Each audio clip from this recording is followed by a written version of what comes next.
ಬಿಡದಿಯ ವಿಚಾರದಲ್ಲಿ ಇರ್ಬೋದು, ಅದೇ ರೀತಿ ಏರ್ಪೋರ್ಟ್ ಬಗ್ಗೆನೂ ಕೂಡ ನಾನು ಮಾತನಾಡಿದೆ.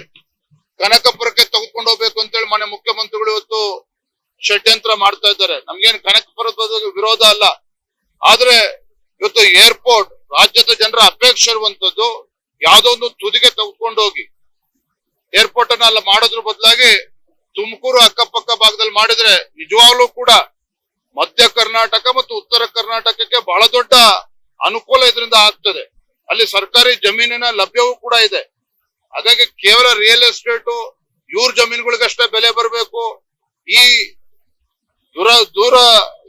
ದುಷ್ಟಬುದ್ಧಿ ಏನಿದೆ ಇದರಿಂದ ಮುಖ್ಯಮಂತ್ರಿಗಳು ಹೊರಗೆ ಬಂದು ರಾಜ್ಯದ ಜನರ ಅಪೇಕ್ಷೆ ತಕ್ಕಂತೆ ಏರ್ಪೋರ್ಟ್ ಅನ್ನು ಕೂಡ ಈ ಭಾಗಕ್ಕೆ ತರಬೇಕು. ಇವೆಲ್ಲ ವಿಚಾರಗಳನ್ನು ತೆಗೆದುಕೊಂಡು ಭಾರತೀಯ ಜನತಾ ಪಾರ್ಟಿ ಮುಂದಿನ ದಿನದಲ್ಲಿ ಪಾದಯಾತ್ರೆ ಮಾಡುವ ಮುಖೇನ ಈ ರಾಜ್ಯ ಸರ್ಕಾರಕ್ಕೆ ಕಿವಿಂಡುವಂತ ಕೆಲಸ ನಾವು ಮಾಡ್ತೇವೆ.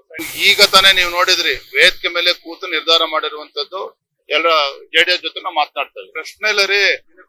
ನೋಡ್ರಿ, ನಾನು ಮೊನ್ನೆನೂ ಕೂಡ ಹೇಳಿದ್ದೇನೆ, ಇವತ್ತು ಹೇಳ್ತಾ ಇದ್ದೇನೆ ಮತ್ತೆ ಸುಮ್ನೆ ಯಾರು ಕೆಲ್ಸಕ್ಕೆ ಬಾರದೇ ಇರೋರು ಈ ರೀತಿ ಒಂದು ಬಿಂಬಿಸ್ತಕ್ಕಂತ ಪ್ರಯತ್ನ ಮಾಡ್ತಾ ಇದ್ದಾರೆ.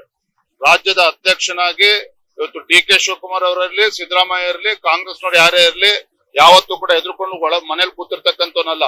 ಇದೇ ಬೆಂಗಳೂರಿಂದ ಮೈಸೂರು ಪಾದಯಾತ್ರೆ ಮೊದಲ ಬಾರಿ ಶಾಸಕನಾಗಿ, ರಾಜ್ಯದ ಅಧ್ಯಕ್ಷನಾಗಿ ಯಾವ ರೀತಿ ನಾವು ಹೋರಾಟವನ್ನು ಮಾಡಿದ್ರೆ ನಿಮ್ಗೆಲ್ಲವೂ ಕೂಡ ಗೊತ್ತಿದೆ. ಇದೇ ಡಿ.ಕೆ. ಸುರೇಶ್ ಅವರು ಲೋಕಸಭಾ ಚುನಾವಣೆ ಬಂದಂತ ಸಂದರ್ಭದಲ್ಲಿ ಡಾಕ್ಟರ್ ಮಂಜುನಾಥ್ ಅವರನ್ನ ತಂದು ಯಾವ ರೀತಿ ಚುನಾವಣೆಯಲ್ಲಿ ನಾವು ಗೆದ್ದಿದ್ದೇವೆ ಗೊತ್ತಿದೆ ನಿಮಗೆ.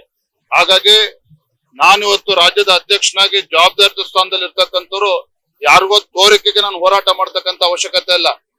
ರೈತ ಪರವಾಗಿ ನಿಲ್ಬೇಕಾಗಿರ್ತಕ್ಕಂಥದ್ದು ಭಾರತೀಯ ಜನತಾ ಪಾರ್ಟಿಯ ಕರ್ತವ್ಯ ಇದೆ. ಅಧ್ಯಕ್ಷನ ಕರ್ತವ್ಯನ ನಿಭಾಯಿಸ್ತಾ ಇದ್ದೇನೆ.